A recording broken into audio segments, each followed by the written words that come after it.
بسم الله الرحمن الرحيم.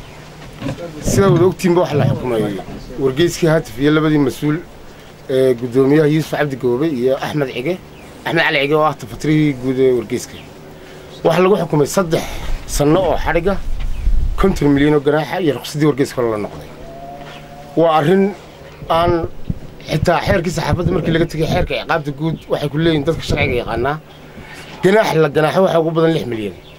حير حتى حيرك واحد لو رنكر حيركي وسيرك معنته يبقى شعوي أي لو رنكر كان لقوا حكومة واحد وين محكمة واحد هل قلنا السلامة مسؤول والدعوة ده كنا أفر مسؤول بس والدعوة ورقيسك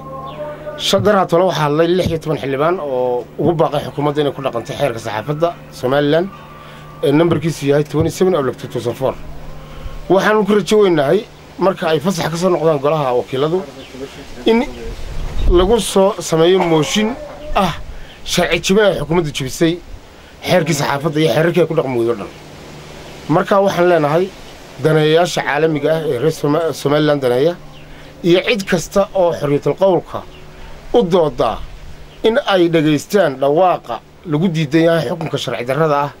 ee kii ka dhacay Masar ku weyn ku dhacay wargeysaad fi mas'uuliyiintiisa waxana kiiskaas hore waraysigii hore ama shirkii jiray hore maxkamadda horteeda ku qabtay waxaan sheegay inuu xukunku qoran yahay kadib markii laba garsoore oo loo geeyay labadii garsoore ay diideen ay yiraahdeen xukunkan anagu qoran kuma dhawaaqi karno oo waxa aanu anagu qaadno mooyaan wax naloo yeeriyo kuma ma qaadano waa la kordhiyay runtii ka hore waxa ku qornaa 2 sano iyo 6 milyan waxa laga dhigay 3 sano iyo 50 milyan iyo ruqsadii laga qaado waxaan leeyahay xukuumadda madaxweyne Axmed Maxamed Siire ka mas'uulka yahay u soo noqdo sharciga qofku qaldama qalad baad sameeyeen wargeyska Hoobaali wargeyska had maanta weydin xidhan Universal xafiiskeedii Hargeysa waad xidheen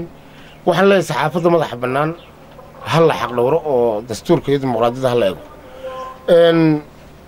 waxaanan kiiskan uu garsoore asad u xukumay laba qof buu raali gelinay afarta qof soo ashkatay وباشعول يوسيرك معنتي بيها حسين علي الدعالي لبدا قف ayaa xukun ka raali ka oo lagu raalgelinay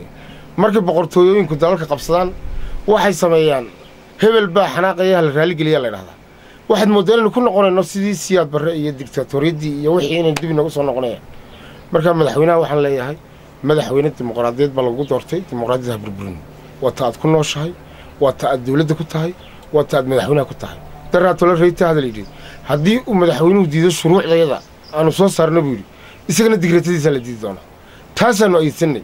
waxaan leenahay baarlamaanka iyo hay'adaha xuquuqul insaanku arrinta wax ka qabtaan. Assalaamu calaykum waraxmatullaahi